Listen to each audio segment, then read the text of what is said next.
All right, good evening or afternoon, everyone. It is June 27th at 5 p.m. And we'll officially call this board work session to order.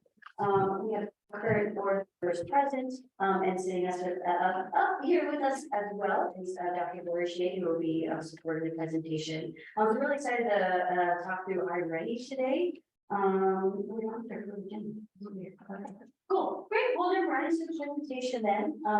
Really grateful to have folks from iReady here to be able to engage in the conversation. And then of course, Mr. Baker and Dr. Borishay as well. So without further ado, I'll just pass it over to you. Good evening, members of the board. We are going to go ahead and get started with our end of the year iReady presentation. With us tonight, we have Mr. Latrell Brooks, who is an iReady representative. We have Ms. Amber Zavala, who is also an iReady representative. Mr. Baker would jump in as needed, and so will I. We're going to start with celebrations. This year, we asked our staff, our students, our families, our administrators to do a heavy lift, and that was making sure that each student had academic goals once they took the initial diagnostic. And then as we saw students setting goals and meeting them, we challenged them to a 100-point club. And in some cases that was unheard of, but our students in Tukwila, they met the challenge. And you see many of the faces here that were invited to our 100 Club breakfast. Our nutritional services prepared pancakes, sausage, fruit, and our parents were here to celebrate them. Each of the students received a medal as well as a certificate. And our friend Chloe here from iReady was there to celebrate with our students. We do have one of our students here in the audience who is going to share with us later on when we get to student voice how iReady worked for him. Our next slide. We're going to be talking about the relative placements and the growth of iReady by race, and I'll turn it over to iReady. Yes, thank you, thank you. Actually, Amber Zavala is going to kick us off and start walking us through the data. She's here online via Zoom. Amber, are you able to hear us okay? I am able to hear you. Thank you. Fantastic. All right, well, I will turn it over to you at this time to start, then we'll tag team and I'll jump in once we get to some research. Perfect. Thank you so much, Lynn Trail. So let's go back one slide if we may. And we're just going to start and we're going to look at a few slides that look very similar to this. What we're looking at are the relative placements of student groups and then their progress towards annual stretch growth. Stretch growth sets an ambitious but attainable goal for student growth. It reflects the amount of growth needed for a student who is below grade level to be on a path towards attaining on grade level proficiency, or the amount of growth needed for a student who is on grade level to achieve advanced proficiency level.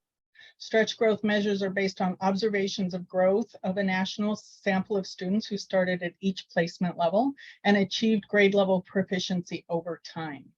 Stretch growth measures represent well above average growth, but do not exceed the 80th percentile of growth for students in a given placement.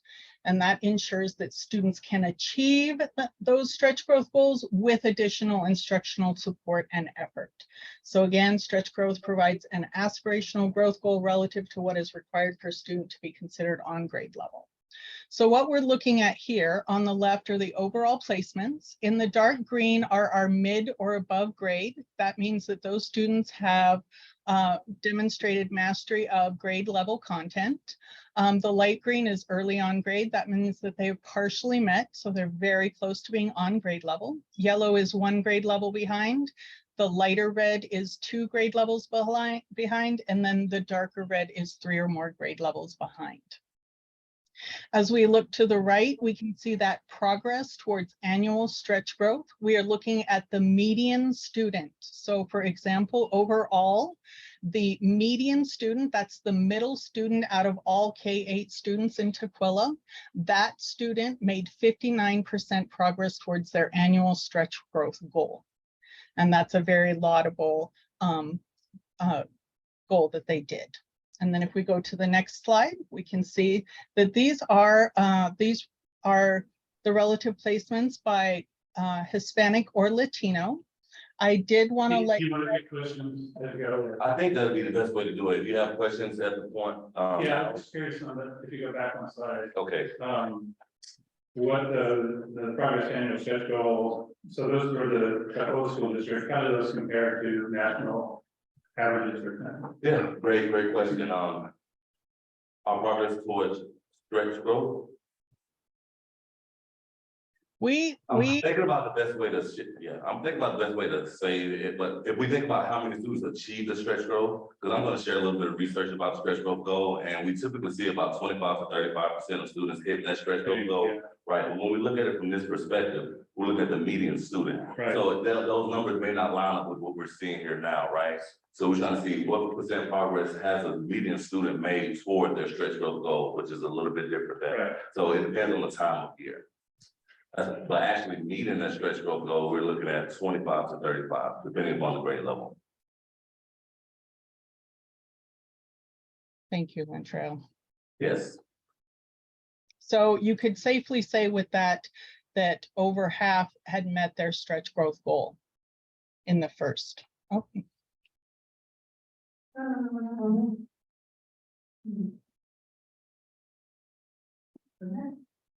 you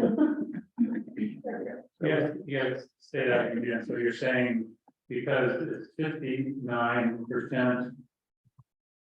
You're saying that, say that sentence that you just said again? Right. When we're looking at it from this is coming from an analysis of the data of all the students in the school district. And so when we take it and line up the 1,497 students that took the iReady diagnostic in the spring, that also took one in the fall. Right. Then when we look at the median student, that individual one student's progress towards stretch growth is at 59%. Okay, So I think the question you asked, how many students hit stretch growth, which is a different. which is a different Yeah, question, okay, right? okay. I just wanted to touch, you said that, okay. Okay, And what we're seeing here also is the gaps that, you know, we typically have seen. mhm. The Asian students are highest and then, yeah, Black and two more races and white, okay.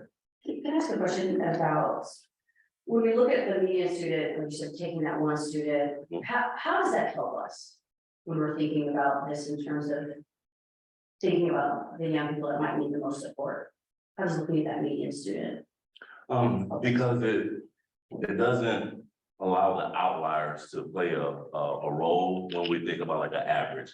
So this data that we're looking at here is generally for decision makers and the district leaders that are looking overall. So looking at an overall picture, so more of a satellite view.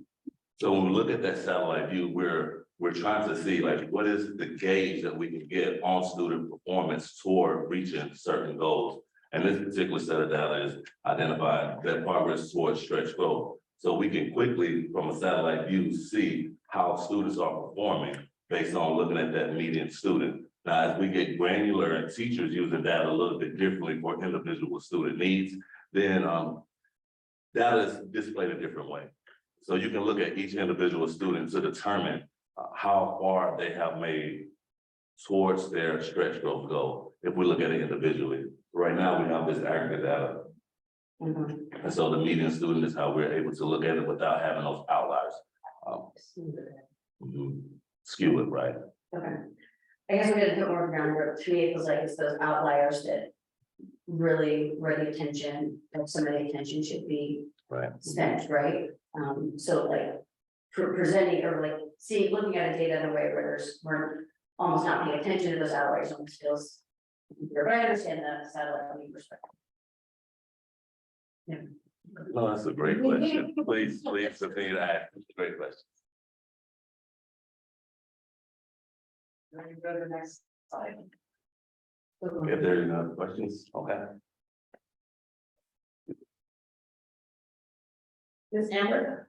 Yep, I'm all ready. All right, so now we're looking at relative placements and growth by Hispanic or Latino, and we can see obviously our overall placement on the left, and then our progress towards annual stretch growth on the right. And we can see that that median student who identifies as Hispanic or Latino made 55% progress towards their annual stretch growth. I did want to let you know that federal policy defines Hispanic Latino as an ethnicity, not as a race, as Hispanic or Latino populations can be of any race. So given this, the demographic filters in iReady list Hispanic or Latino as an ethnicity and not a race. And when reported, this approach allows separate race and ethnicity data, which could be more helpful if you need to report out ESSA data. Can I ask a question here? Do students self-report as they're taking the test, or do we pull this information in some sort of self? All of this information comes directly from the student information system, so it will be how students identify on the green cards that you pass out every year for enrollment. Thank you.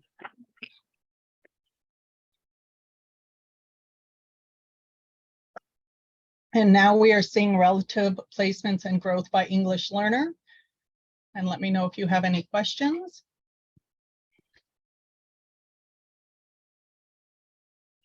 This is nice data. You have very close results with both your identified yes and identified no English learners.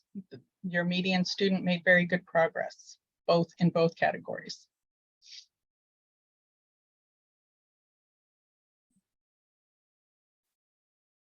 All right, this is relative placements and growth by economically disadvantaged or socioeconomic status. Again, this is also comes off of your free and reduced lunch data. So you can see that for those students who did identify or are identified as economically disadvantaged, that median student made 58% progress towards their annual stretch growth. And lastly, I believe this is all math. We've been looking at math thus far. So we're going to see another set of this data for reading. So all of this has been math, and now we're looking at special education.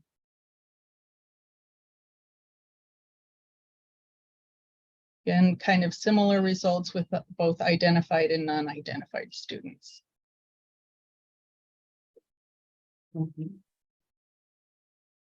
And actually, I think you can kind of see how your intervention strategies are playing out for those students in special education, because this is really good progress towards stretch growth.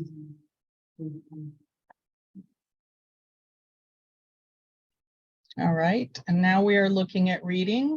We do have a different number of students who were assessed. That's just the number of students who took a test also in the fall and the spring. That's included in our growth data.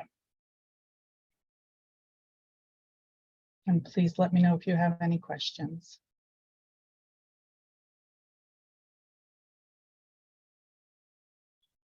So I think that number, 5 students assessed 660, that's wrong.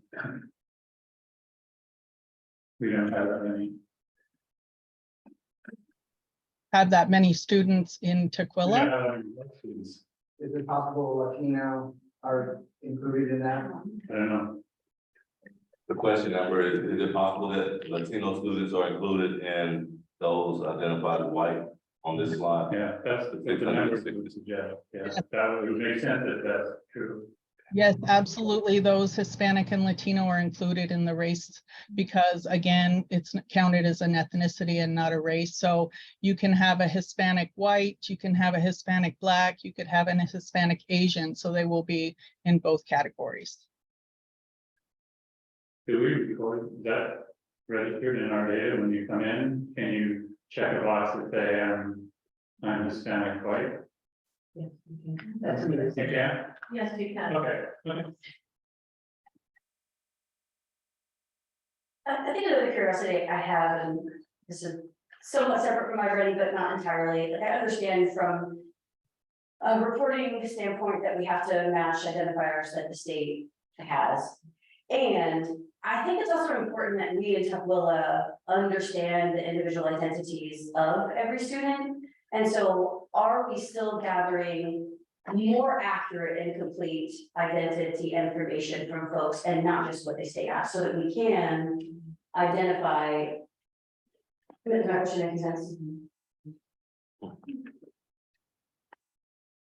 Recently, the OSBI did expand the options for people when they register, so they can be more specific about their, their race, their ethnicity. And so that's been implemented. So then we have to go out of the level. And then include like what else would be, asked. Okay. Before it just used to be, white, black, Hispanic, Asian, multi-race. And then they expanded the category much larger. Yeah, maybe that's something we can explore, I think it's not just important when we think about race and ethnicity, but also gender, right? I know that most of the reports that we see, it's just as other, and I know I've continued on perspective and stuff, so I wonder if there are ways that we could have reporting within Tukwila that feeds into and aligns, of course, with reporting from the state, but goes more deep, right, or rather more, yeah. Aligned with what's. So we have that intersection.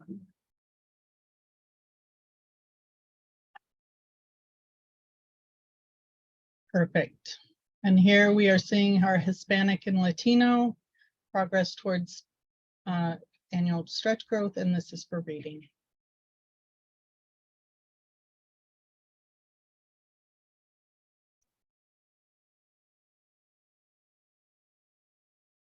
Here is for English learner for reading. Very similar results with your identified and non-identified.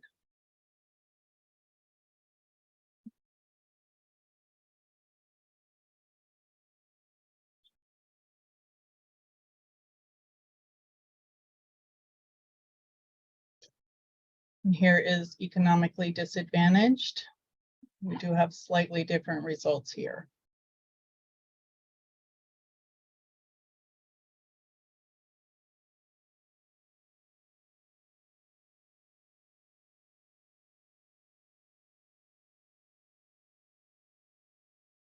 Because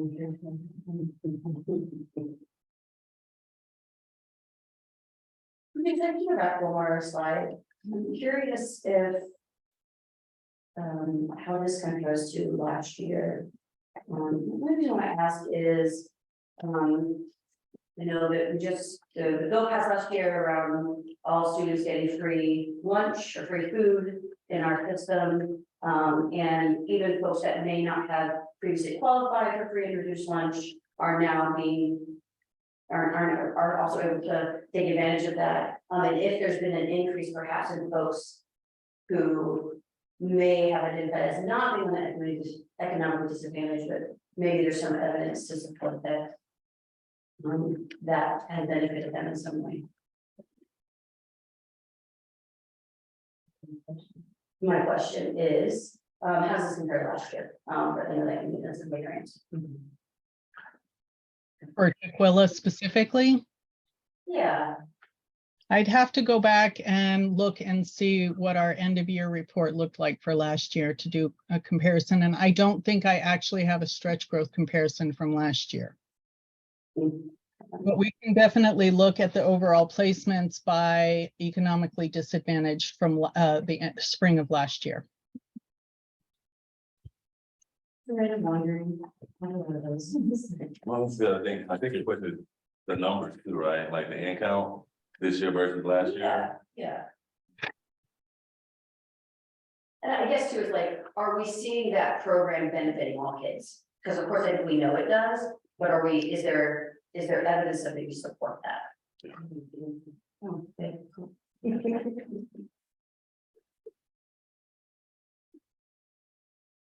All right, and here is relative placements and growth by special education.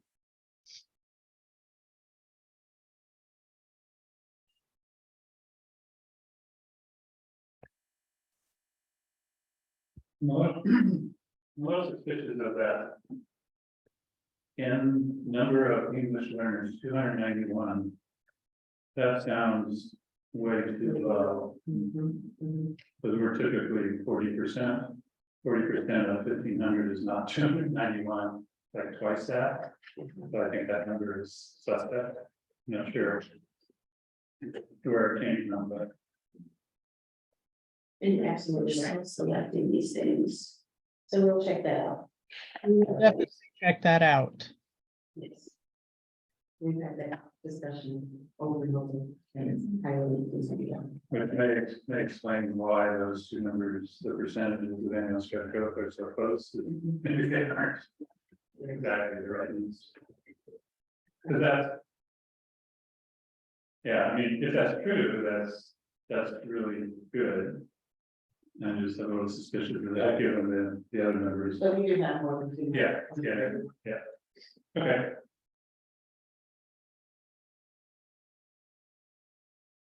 So we've been talking about stretch growth and looking at this stretch growth, that column, the median students progress towards stretch growth. And that's very important to help students get to levels of proficiency that we would like to see them at, to be performing on grade level. And I wanted to take a moment and pause and just share some research, because there was an opportunity for us to do that and take a look at students over the course of 2 years that were able to achieve their stretch growth goal, and what impact does that actually have on student placement, student performance. And so we were able to look at cohorts of students over the course of 2 years. So on the left side, the left column shows the different cohorts, and we're zooming in right now on this grade 3 to grade 4 cohort. And for both subjects, there were almost 2 million students a part of the study around the country. And what we know is that, students can grow an average amount, and that would be good for some students, a typical year of growth, but for some students, that's insufficient. We need students to grow at an increased rate so that they can get to performing on grade level, especially if they're starting 2 to 3 grade levels below. So I already has criterion reference data, and the criterion is the Common Core State Standards, and that allows us to identify that stretch growth measure that's going to put students on a path to proficiency.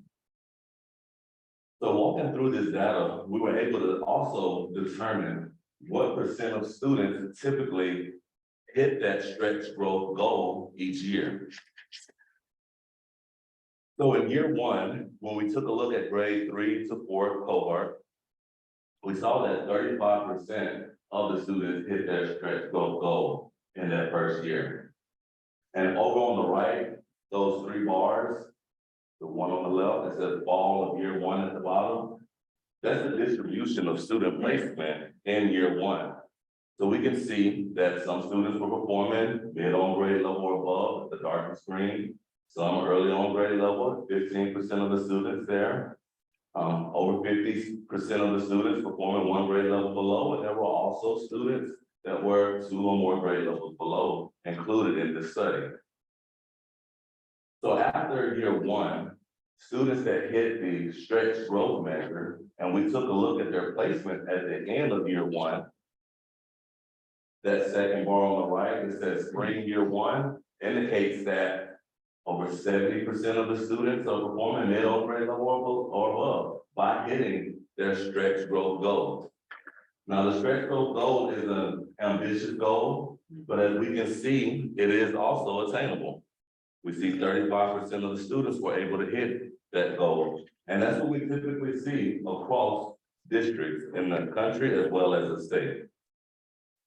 Now, what we know is that this stretch growth measure puts students on a path to proficiency either in 1 year, 2 years, or it could be multiple years, more than 2 years.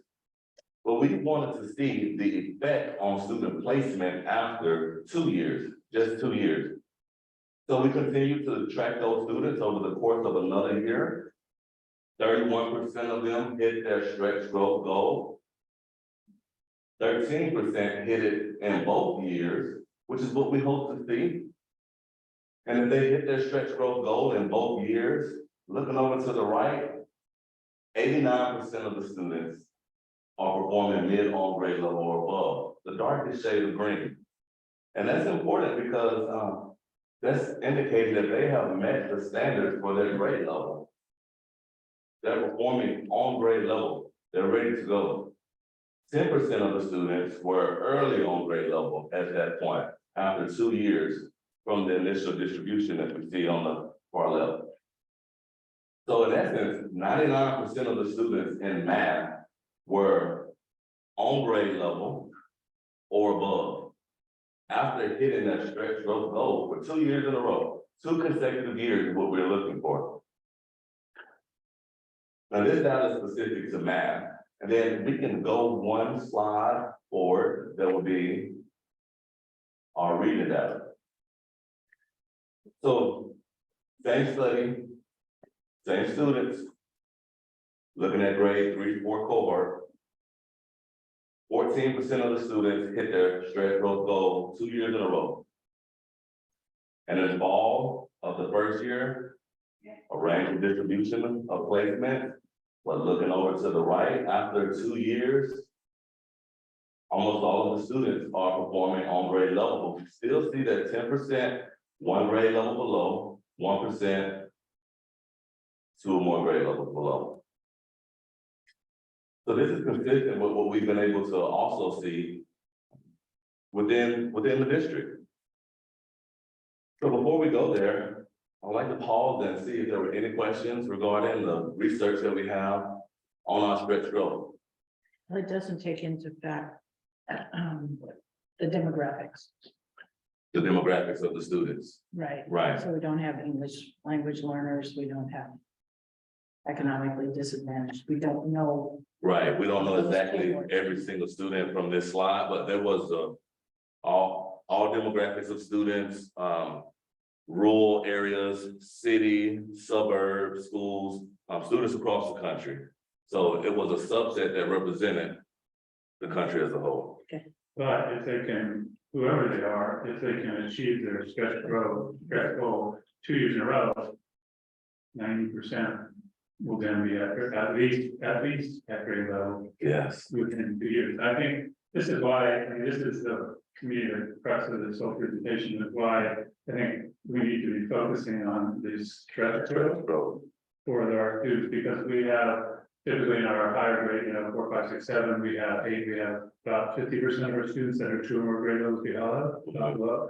And so to get them to where they need to be, stretch growth is the key. That's where we should aim. Yeah, and I think to add on to that, I mean, I think, this study is great, and I think it gives like some great info about like where, how we can actually like move the needle. I think what worries me is about the implementation component of that, because as I look down a little bit further on which young people have met their stretch growth, the majority of them are the ones that are either already at grade level or above grade level. And so if it is those folks that are primarily meeting their stretch goal, but yet young people that are 3 or more grade levels behind are not, then we're really just kind of managing the middle instead of really leaning into the ones that need the support at the bottom. So again, this is amazing. And it's only as good as how much emphasis and support we provide to those that are 3 or more levels behind and focus on the stretch growth for them. Now, we don't want to focus on stretch growth, right? There are young people that are above grade level already, but that really should be where our focus is, right? It should be on those that are 3 or more levels behind and really figure out how we're supporting their stretch growth. So it's great in theory, and if it's not implemented well, then we're still going to end up with this really big imbalance of and probably furthering gaps. And I guess I'm kind of curious, so I've been kind of pushing our staff to report exactly that, the students that are 2 or more grade levels below, and what percentage of them have achieved stretch growth, because I think that's the key goal. And I don't believe that iReady has an easy way to report that. We have to pull it into a weighted average. Yeah, 2 yeah. plus the 3. So I guess that would be a suggestion, for iReady to make that really simple for us. To get that, That's, yeah. because of exactly this reason. We do have that on page 20 of this report, though. It breaks down. Which student? by grade, and how many students. Note that 20 and 21 are not in the same order. So like the first column on page 20 is 3 or more grade level behind, and the first column on the below is 1 grade level below. So they're not gonna line up. So just make sure you're at the header there. But consistently, 3 or more grade levels below, median or stretch goal is much lower than any of the other ones, with the exception of Showalter. It's actually consistent, pretty consistent across the board. Yeah, this is numbers, I like to see percentages, but anyway, this is, yeah, I think both are Yeah. good. I mean, Yeah. I think numbers get us more connected to the individual, right? Every number is a person versus a percentage. I think it's easier for us to lump together when we think about percentages and not really concentrate on the individual. So both, I think. yeah, I think, yeah, I agree, both are helpful. Those are really great comments, especially thinking about the students who are mid on grade level or above, that start the school year off and have a stretch growth goal, right? Intuitively, we can expect them to have an easier job to attain that stretch growth. And those that are 2 or 3 grade levels below, 3 or more grade levels below, may have a little bit more work cut out for them. They need to reach a little bit higher because they're a little bit further behind. So very good points there. And of course, as you said, what we're looking at here, this is all satellite data, so this doesn't really tell us how to do it. It just tells us whatever we're doing, is the results that come out the other end. And so we have to go, I mean, we're talking about satellite data, so we're going to street data. So we're having to go down to that lower level of data to figure out for the analysis, okay, how do we up these numbers of students that are 2 or more levels behind achieving their stretch goals? And again, How to do that category. so that's what I heard you say there too, implementation. What does that piece look like? If we go to the next slide, we can actually take a look, and we were able to do a little bit of what we were talking about here now. Is looking at how many, or how does needed stretch growth relate to student performance within the district? So the last 2 slides that we shared were national data, but now we're looking at district specific data. And the first 2 columns indicate that these students didn't meet their stretch growth goal in any of the 2 years identified here, for fall 2021, spring 2023. And we can see the different placement distribution of the students from those 2 years. Then in the middle, we have a comparison. They met their stretch growth goal in 1 year.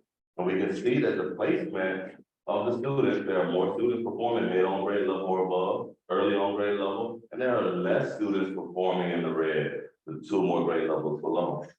And if they met their stretch growth measured 2 years in a row, then we see something that resembles the national research and the results that we were able to obtain there.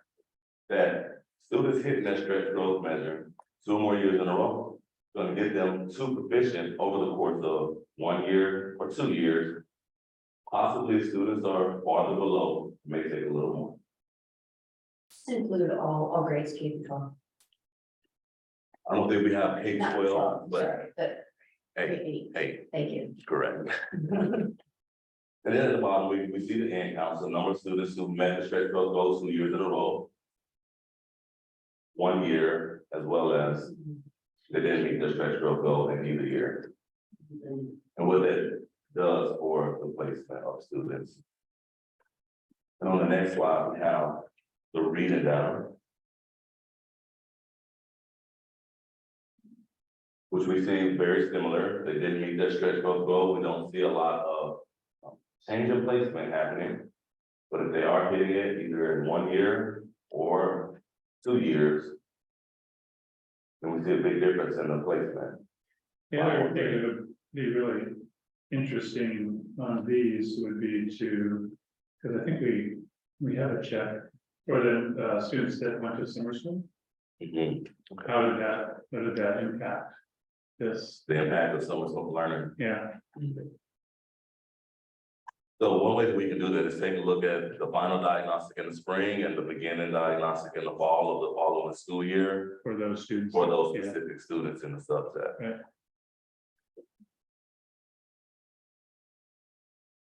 Then to the next slide. So, okay, so we've already kind of peeked at this a little bit, but our student progress is more than typical stretch goal in the spring of 2023. So we finished this school year. Across the top, we see the percent of students that met their typical growth. So not necessarily that median student now, we're looking at the percent of students.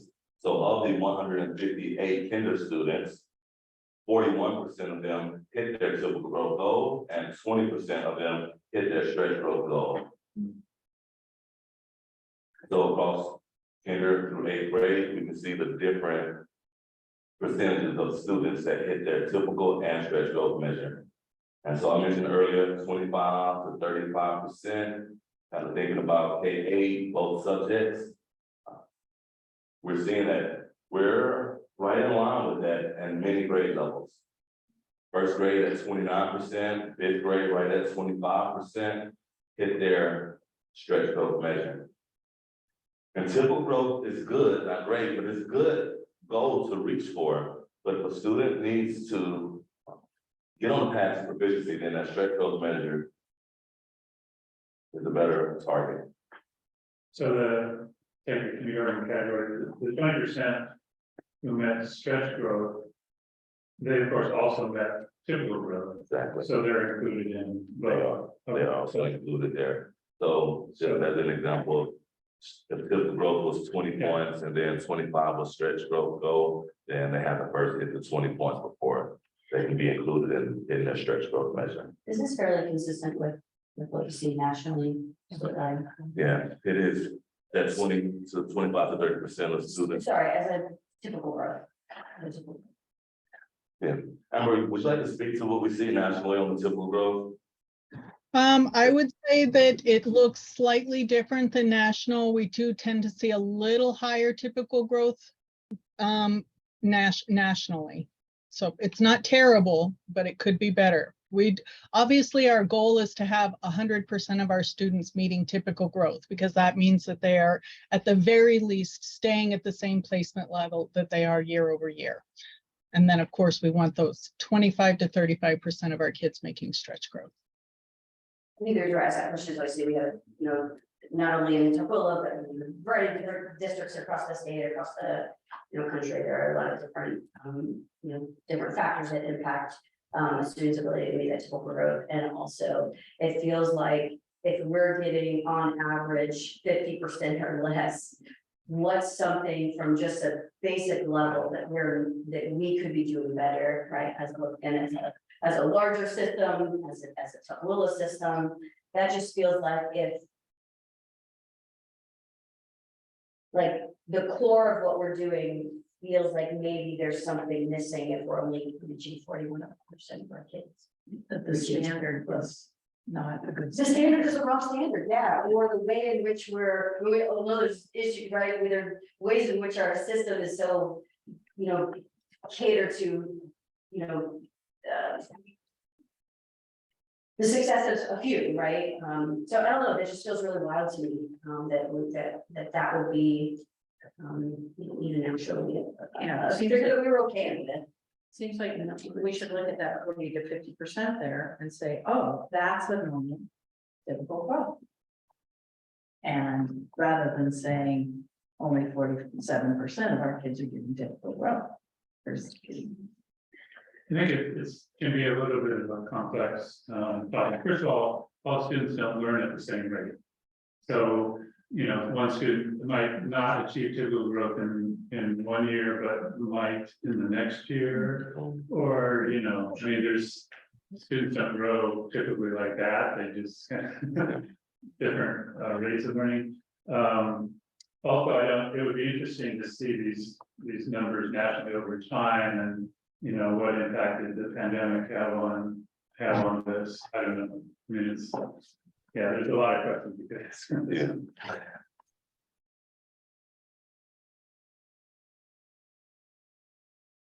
We do have some research that we can send out that does talk about nationally the effects of the pandemic and in terms of academic loss. Just from the pandemic, that we can send along if you guys would like to see that. I would like to say or suggest that even with the pandemic, even with all of that at the forefront, one of the things that we have to hone in on is once we take the assessments, we have to have professional development that helps us understand the main strength and needs of each and every one of our students so that we can then hone in on that. Because things will happen in the world. And it is incumbent upon us to be able to say, this is what this student needs and provide professional development regularly for our staff. And we're not always able to do that.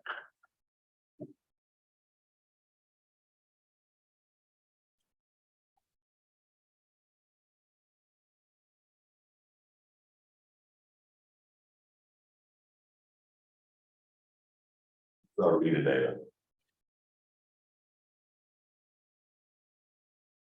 See the bars a little bit higher. In the early grades, primary grades, and the older grades also. Very similar on the stretch growth side, percent of students that are hitting it or met their stretch growth measure. We're still within that same range, still within that same range. See, second grade and sixth grade, a little bit less than the others are early to mid 20 percentages. And we're still in the teens at seventh grade and sixth grade. Kind of a random question, Yeah. might be more for you, Dr. Burchett, but, because, sorry, I noticed that. I'm intrigued that the stretch growth of reading is consistently higher than the stretch growth. Curious, do you think that the math pilots that we're doing have any impact on that? I'm saying that they're all teaching to Common Core, but if there's different ways of instructing, different things, could that give us any insight into? It could, it could, because we're using a variety of things right now, so it could. And I say it could because there are lots of different things that could be in. Yeah, it's definitely multivariate analysis.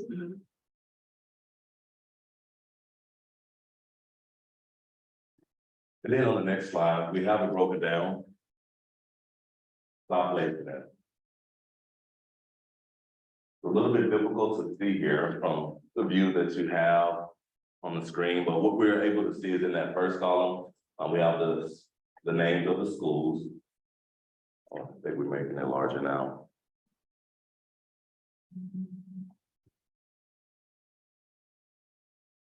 Just a minute. Yeah, so this is kind of what I was referring to earlier about, like who's reading their stretch goals and then how does that impact the way that the data might look, right? More appealing, right? For lack of a better word, but let's take Tuckwell Elementary, for instance. There are 119 students total that met their stretch goal. That's awesome. But then if we look at that, only three of those were 3 or more grade levels behind. Only 2 of them were 2 or more grade levels behind. So we've got 5 students out of 119 that met their stretch goals. And we have a significant amount that are still sitting 2 to 3 grade levels behind, right? Versus the 65 that were a mid or above grade level that still met their stretch growth. So again, just really thinking about how do we really hone in and focus and say, okay, how can we not necessarily shift supports, because everybody needs support, right? And shift supports and resources to really try and figure out how we can impact those young people that are furthest from where they need to be as far as proficiency goes. Which I think then would be kind of like ultimately my next, question about like what is gonna happen now with this data? I would hope that everybody looked at this page and said, wow, there's a big discrepancy here. And then what curiosities did that bring up for the team? And then what like brainstorming possibilities have you already started to think about to really shift this to being more of a balance of like, I want to see these numbers opposite. And I know it's hard, that would be really, really hard to do, but how do we get there? And so there is a slide that says next step for teaching. Sounds like a great set thing. The other interesting thing is on the next slide, the numbers for reading, you know, two or more grade levels. Oh, you switched. Oh, you're switching the order on this. Yeah, the columns are different on both pages, so I'm not gonna. Oh, okay, so it's not. Reading, the first column is one grade level.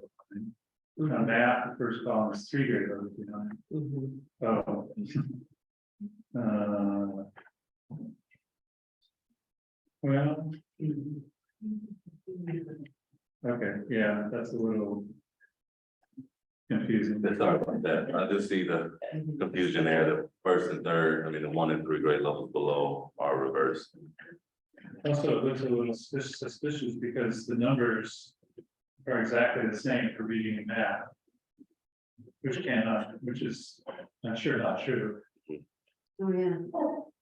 That's. Something's wrong there. Those numbers aren't quite right. And so we can bring back this data for reading and math. Good. Okay. So we've heard about the satellite data. I'm excited about having a student here who can talk about street data. We can learn from our students. We just have him come up to the front and speak. Yeah. You see.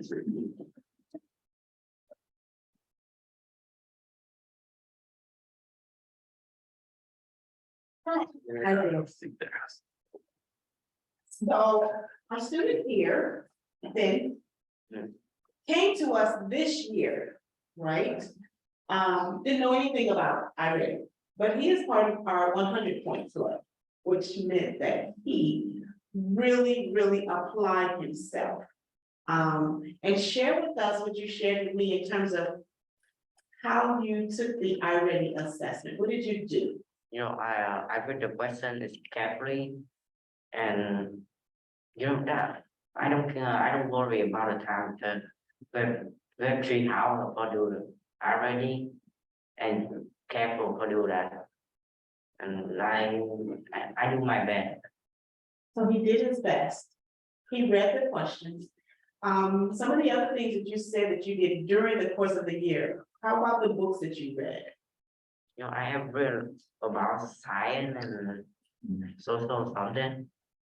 Okay, a lot of science fiction books are some of the things that he read to help him understand the concepts, right? And, And how did your teachers help you? you know, if I ask it, the teacher will answer for me. That if I don't know, they will help me. Okay, if he doesn't know something, he will ask his teacher, and he really applied himself. And so this can be done when I shared with iReady that we have a 100-point club. They looked at me strange saying, we don't hear students growing that much. But you were part of that club, right? I was gonna say that. 100-point club pretty much guarantees that you hit your stretch. Exactly. It pretty much does, and we had 57 students in Tukwila School District that hit that 100-point club. Sister, did you want to share with us how iReady has helped you all and build this confidence? My parents really didn't have him too much. We just create a space for him to study feel comfortable. Okay. Yeah, and he can see and show problem hit on. And he tried. He very shy in learn in school and in stay home. At home. Yeah. One of the things that the family shared was that they were very nervous about the beginning of the school year. And when they saw that he was able to achieve this much, it made them less anxious about school. Thank you. Good job.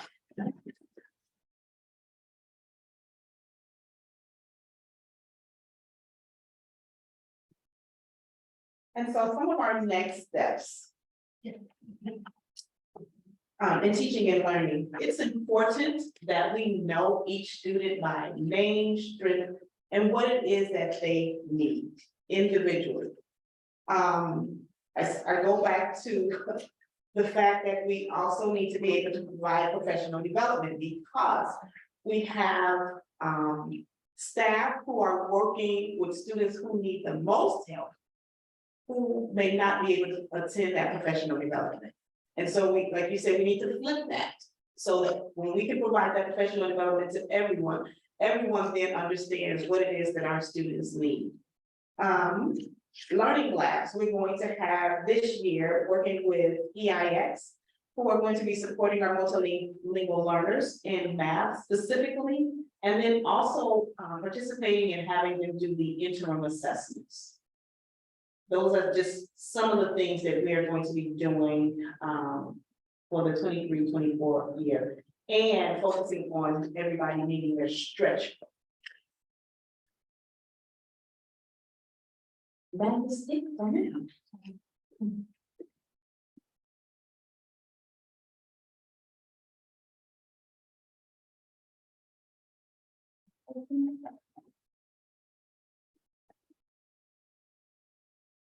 Yeah, I would be curious to see, and of course I didn't think of this until just now.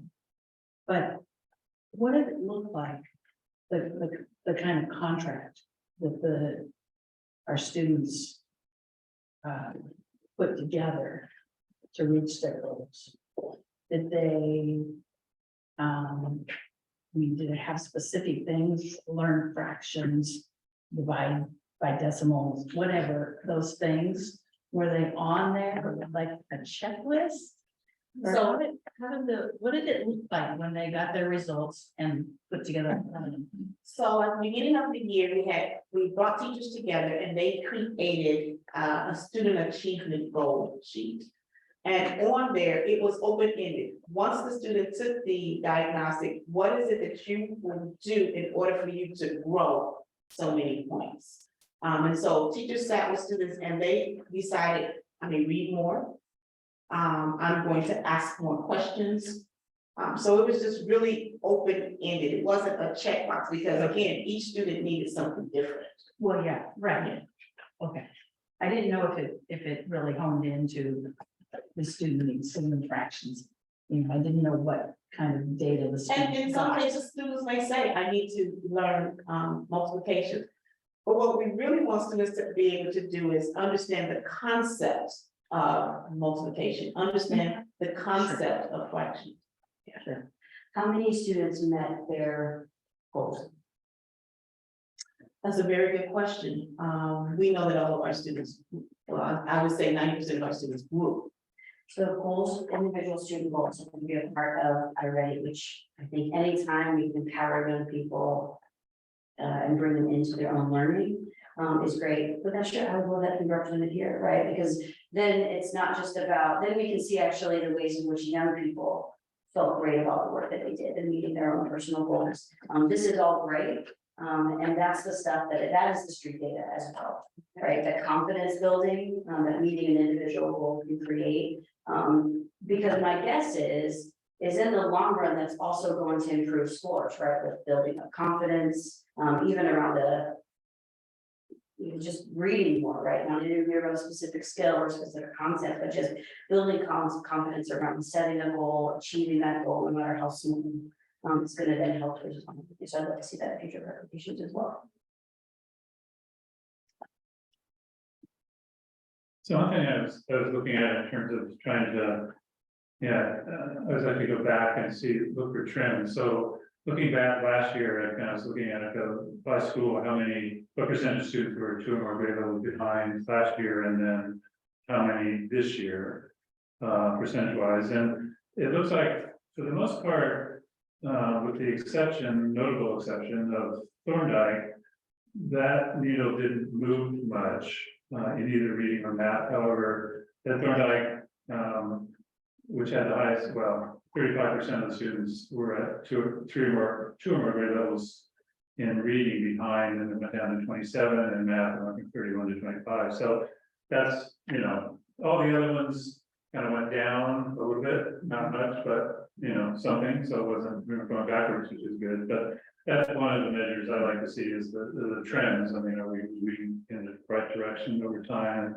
One of the things that's concerning is when I look at both actually reading and math at Showalter, they're like 50% of the students are 2 or more grades behind, and so, that's always been a bit of a head scratcher for me because, it appears like they aren't coming out of the elementary, that many of them 2 or more grades behind, and yet then at Showalter, all of a sudden now they're 2 or more grades. So that's a question for me, which you can only see that by looking at kind of the trends over time, which obviously we want to be going, getting a fewer percentage of them in that 2 or grade, and the way you do that is by doing stretch goals, which are hitting stretch target, but then, and how you do that is a whole combination of things, including social emotional, including academic instruction properly, including, all the stuff, all the whole package of stuff, which we need to figure out, kind of how to do a lot of that stuff better, I think.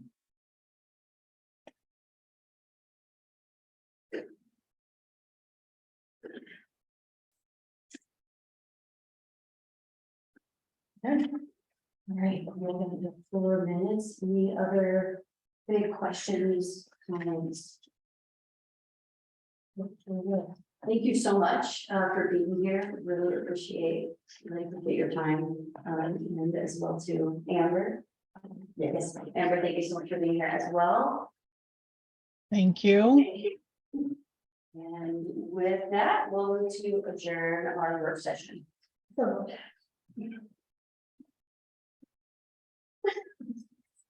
Thank you. All in favor? Aye. Aye, okay. All right. Please adjourn. Thank you. You want to have that?